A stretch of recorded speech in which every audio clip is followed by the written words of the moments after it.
I'll do one. This is about the closest thing. I love this song. This one's called Leave 'Em in the Woods a Little While. And I like to play this out at shows, and I get a lot of reaction from people up in Ohio about this song.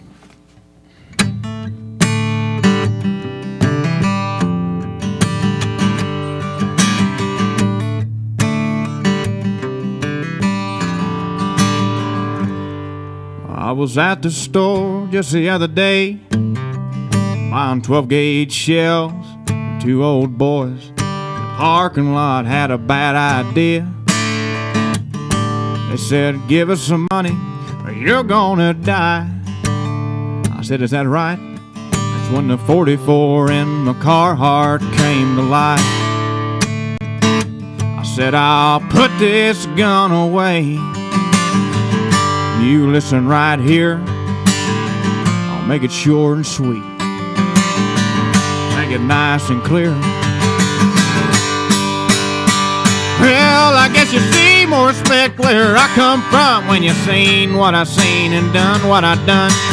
You kids never got your asses beat growing up. I got a fat lip for talking back, but I guess that don't happen in a cul-de-sac. You don't know what it's like to have nothing around for miles. I'd like to leave you boys in the woods for a little while.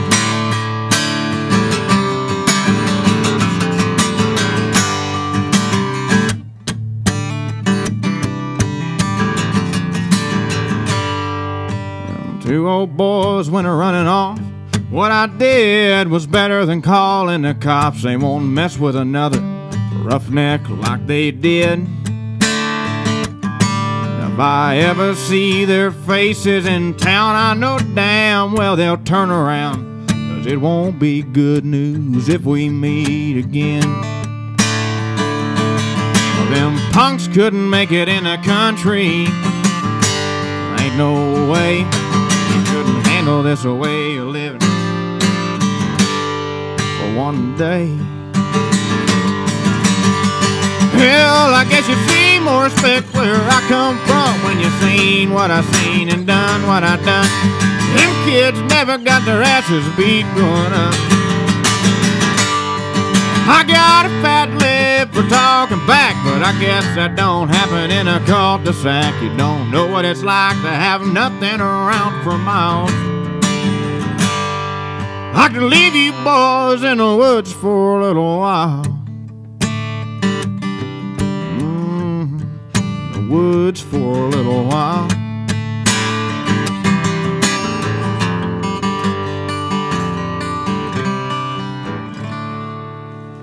All right, Wyatt McCubbin.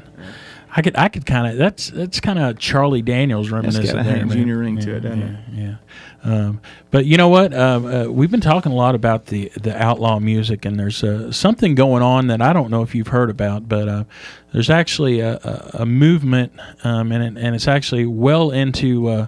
They're going for it. They're opening an Outlaw Music Hall of Fame in Lynchburg, Tennessee. I don't know if you heard about that or not. Heard about this, yeah. Yeah, and it's set actually to open in the spring of 2014. And the Hall of Fame is going to be dedicated to the artists and musicians and songwriters whose work best exemplifies the qualities of outlaw movement that began in the 70s. It's gained renewed momentum now as an alternative to the Nashville country scene. The facility is going to be more than 5,000 square feet. The architect is Thomas Bartu, and it's going to feature state-of-the-art layout, including interactive displays. There's going to be a studio to allow for live broadcasts to be streamed over the internet. It's located right in the town square in Lynchburg, Tennessee. They're actually going to sponsor a concert series April through November to showcase the independent roots country artists, and I think that's something you ought to look into. Well, I like it. I like the sound of that. Yeah. Let's talk a little bit about your work in the studio. And again, I mentioned your CD bootleg that I'm really impressed with it. Where did you record it? I recorded it in the first 6 songs on it were in Nashville at Larry Beard's studio, and then the second the last 2 songs on it. There's 8 songs on the record. If I can do math pretty good, 6 plus 2 is 8. And the last 2 were done in Dayton, Ohio, at ICB. All right. Produced by Todd Huffman. So, how do you like the studio environment? I love it. Yeah, I love it to just be able to go in and really bring a song to life. It's just, it's so cool. Now, and we mentioned some, the great studio musicians, down in Nashville. Were some of those same people playing on your CD? Not the same ones that I had on that Waylon Jennings tribute I was talking about earlier. I had Russ Paul was playing steel and dobro, and he learned a lot of his tricks from Ralph Mooney. Right. So I love that, and that was when I heard about that, I said I need him on the record. And then I had JT Cornfloss on guitar, and Steve Nathan on the B3, the keyboards, Larry Beard on acoustic guitar, and the band leader, and Eli Beard, his son, was on bass, and Steve Brewster was on drums, and just a great group of guys. It's amazing, these Nashville musicians. They go in and they listen to an acoustic work tape of these songs. Listen to it one time and they got it. They said, "All right, let's go cut it." Right. And we got it. Yeah. And they put it on record, and that's it. Yeah. The rest is history. Good deal. And we mentioned you had a writing deal, but. What's it like, shopping your stuff around to the music labels? They hear the difference in it. Right. They a lot of and it just comes with time. I think that the more I write, the better it's going to get. You got to write 100 songs to get a good song. Right. Sometimes. But the stuff that I have now, I think that a lot of people wouldn't understand it in Nashville at the moment. Right. The state that Nashville's in right now. It's so different, and that's why I think that's the main reason I write, because I like different. I like to just put my own style on it. Right. But the people seem to like it that I've worked with. The writers that I've written with, they've been impressed with stuff I've written by myself, and I'm just excited to get with more and more writers. Right. Are there any current recording artists, out in Nashville that you're really fond of? Or Justin Moore, Jamie Johnson, Josh Thompson.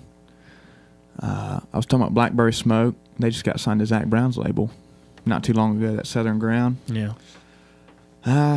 Chris Knight, we talked about him. But that's really about it. I might be forgetting some people. Right. I'm really liking that Easton Corbin's new stuff. The real straight sounding, right. Hardcore, the melody driven songs. I like those a lot.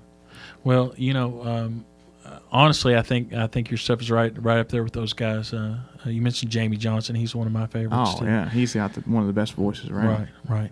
So let's play another cut off of Bootleg. We're going to play Chest